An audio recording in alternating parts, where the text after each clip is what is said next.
Nikita Mirzani geli lihat penampilan Loli, sebut mirip Tapla Meja. Nikita Mirzani mengaku geli melihat penampilan putrinya, Laura Meizani atau Loli.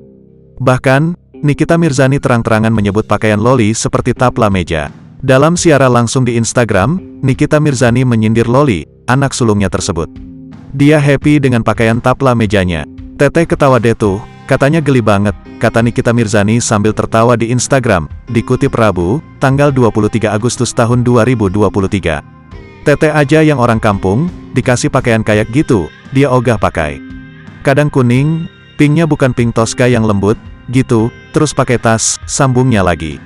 Selain mengomentari pakaian Loli, janda 3 anak ini juga berkomentar soal aksesori kalung yang dikenakan putrinya.